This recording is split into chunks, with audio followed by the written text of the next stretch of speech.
જય માતાજી મિત્રો, મારું નામ છે રાજપાલસિંહ જાડેજા અને આખરે ઘણા સમયથી કચ્છના ખેડૂતો જે અદાણી સામે લડી રહ્યા હતા પોતાના હક માટે, અંતે છેલ્લે અદાણીની સામે કચ્છના ખેડૂતોની જીત થઈ છે। બધા ખેડૂતોને ખૂબ ખૂબ આભાર કે તમને જે યોગ્ય વળતર જે તમારી માંગણી હતી એ માંગણી છેલ્લે અદાણીએ સ્વીકારી છે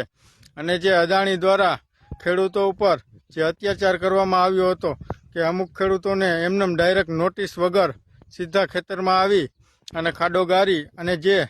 765 કેવીની જે વીજળીની લાઈન નીકળતી હતી એનો ડાયરેક્ટ સીધો ખાડો કરી અને ઊભો કરી દેવામાં આવતો હતો અને પોલીસ પ્રોટેક્શન સાથે લઈ અને ખેડૂતોને ઢસડીને પૂરવામાં આવ્યા હતા।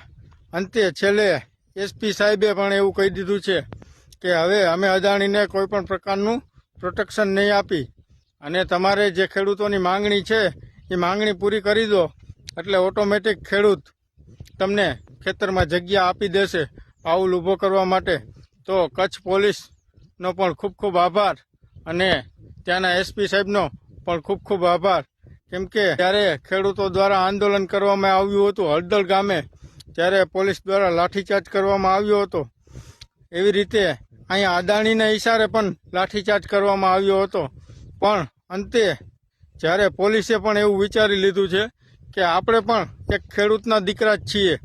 જ્યારે આપણી જમીન કોઈ હડપવા આવશે ત્યારે આપને બચાવવાવાળું કોણ? તો પોલીસ પરિવારનો પણ ખૂબ ખૂબ આભાર અને હું તો બધા ખેડૂતોને કહું જ છું કે આ અદાણી કચ્છમાં આવ્યો છે એમ સૌરાષ્ટ્રના બધા જિલ્લામાં આવવાનો છે, રાજકોટ, જામનગર, સોમનાથ, જુનાગઢ। તો બધા ખેડૂત એકજૂટ રહી અને આનો વિરોધ કરશું એટલે ચોક્કસ તમને ન્યાય મળશે 100%। ગમે તેને ઝૂકવું પડે, અદાણી શું ગમે તે હોય એને એક સમયમાં ઝૂકી જવું પડે અને છેલ્લે ખેડૂતની સામે 6 કલાક સામખિયારીવાળો હાઈવે ખેડૂત દ્વારા બંધ કરવામાં આવ્યો હતો અને અંતે અદાણીએ પોતાની હાર માની અને ખેડૂતોને જે કાંઈ માંગણી હતી એ સ્વીકારી લીધી છે અને આવીને આવી રીતે બધા ખેડૂતો એકજૂટ રહો અને કોઈ પણ કંપની આવે અદાણી નહીં તો એની સાથે એકજૂટ થઈ અને બધા ખેડૂતો લડો, જેથી બધા ખેડૂતોને ચોક્કસપણે ન્યાય મળશે। જય જવાન, જય કિસાન।